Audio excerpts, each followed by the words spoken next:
Bapak, Ibu, Saudara yang dikasihi oleh Tuhan, salam sejahtera dalam Tuhan Yesus Kristus. Kita masih merenungkan firman Tuhan tentang Yesus, pintu kepada hidup berkelimpahan.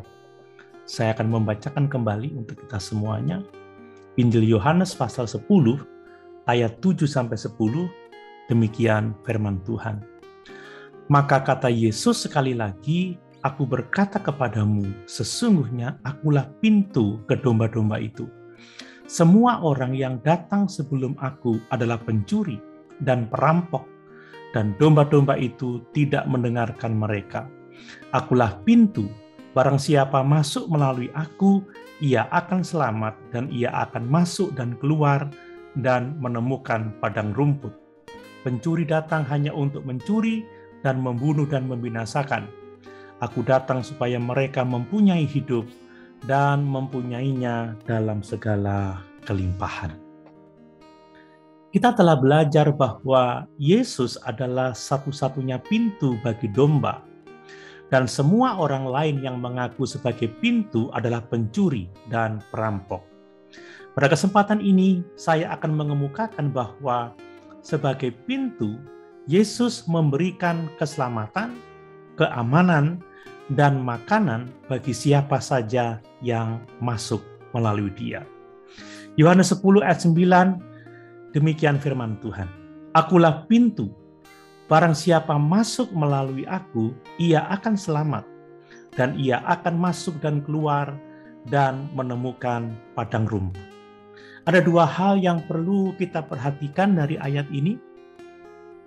Yang pertama adalah bahwa Yesus adalah satu-satunya sumber keselamatan, keamanan, dan makanan bagi domba-dombanya.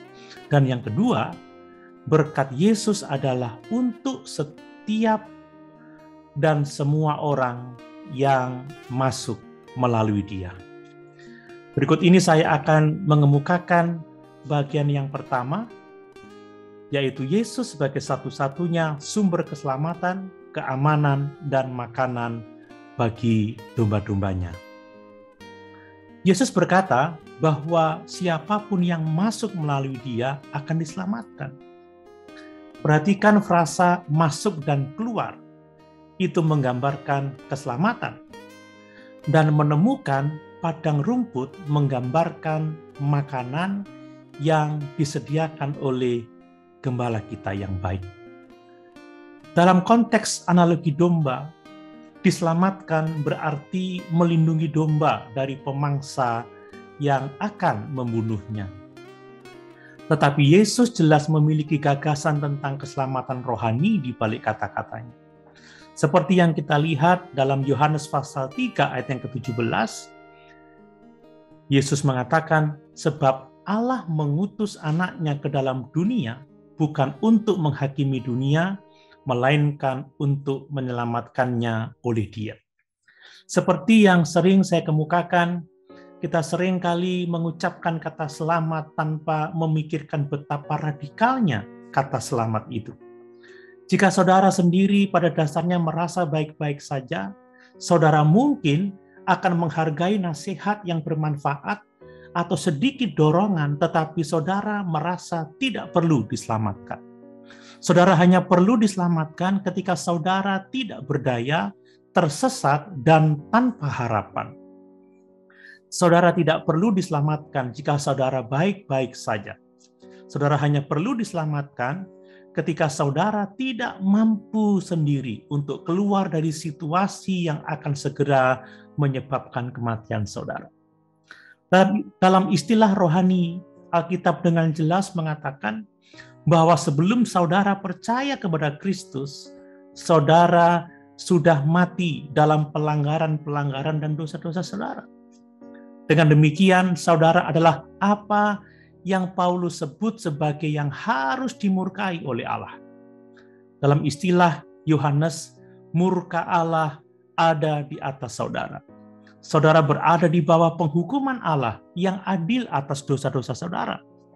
Menjadi mati secara rohani, tidak mungkin saudara bisa menyelamatkan diri sendiri atau melakukan apapun untuk membantu penyelamatan saudara sendiri. Saudara membutuhkan campur tangan Tuhan.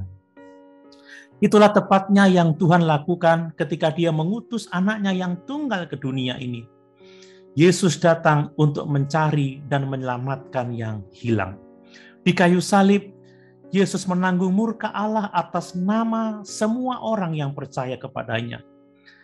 Dan menggunakan analogi gembala dan domba, Rasul Petrus menuliskan di dalam 1 Petrus pasal 2 ayat 24 dan 25. Dia sendiri menanggung dosa-dosa kita di dalam tubuhnya di kayu salib, supaya kita yang mati terhadap dosa hidup untuk kebenaran. Oleh bilur-bilurnya kamu telah sembuh. Karena kamu sesat seperti domba, tetapi sekarang kamu telah kembali kepada gembala yang menjaga jiwamu. Sudahkah saudara berlindung kepada Yesus sebagai juru selamat saudara? Dia adalah satu-satunya sumber keselamatan, karena tidak ada pribadi lain yang dapat menanggung murka Tuhan atas nama kita. Tidak ada pribadi lain yang dapat membayar dosa-dosa kita. Berikutnya, Yesus memberikan keamanan bagi domba-dombanya. Ini adalah gagasan utama di balik gambaran domba yang keluar masuk mencari padang rumput. Adalah cara orang-orang Yahudi untuk menggambarkan kehidupan yang benar-benar aman dan tentram, yaitu dapat keluar masuk dengan aman. Jika satu negara itu dikepung oleh musuh, maka orang harus tinggal di dalam tembok kota, tidak dapat dengan aman keluar masuk untuk menemukan kebutuhan mereka. Tetapi ketika mereka mengalami damai, sejahtera, dan penguasa menegakkan hukum dan ketertiban, orang-orang bebas untuk datang dan pergi sesuka mereka. Musa menggunakan bahasa ini dalam berdoa untuk penggantinya Yosua. Dalam Bilangan pasal 27 ayat 16-17 dituliskan, biarlah Tuhan Allah dari roh segala makhluk mengangkat atas umat ini seorang yang mengepalai mereka, waktu keluar dan masuk, dan membawa mereka keluar dan masuk, supaya umat Tuhan jangan hendaknya seperti domba-domba yang tidak mempunyai gembala.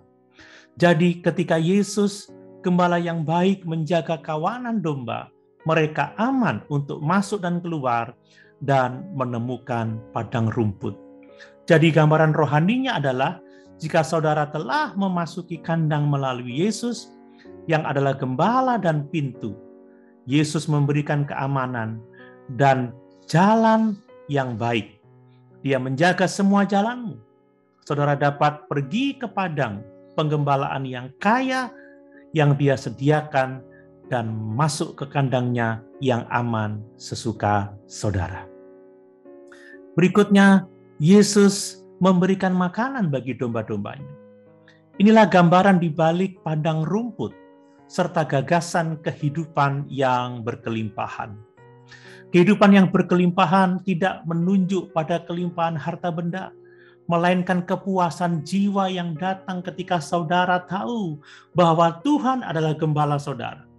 Saudara tahu bahwa Dia memelihara saudara, dan Dia menyiapkan meja di hadapan saudara, bahkan di hadapan musuh saudara, sehingga cawan saudara meluap. Yesus pergi bersama saudara, bahkan melalui lembah bayang-bayang kematian. Dengan kata lain, Yesus tidak menjanjikan kehidupan yang mudah, di mana tidak ada cobaan atau di mana saudara mendapatkan pembebasan yang instan dari pencobaan saudara. Sebaliknya, Yesus menjanjikan untuk memenuhi semua kebutuhan rohani saudara jika saudara mau masuk melalui Dia yang adalah pintu. Sebagai pintu, Yesus memberikan keselamatan, keamanan, dan makanan. Dia memenuhi semua kebutuhan rohani kita. Haleluya! Tuhan Yesus memberkati.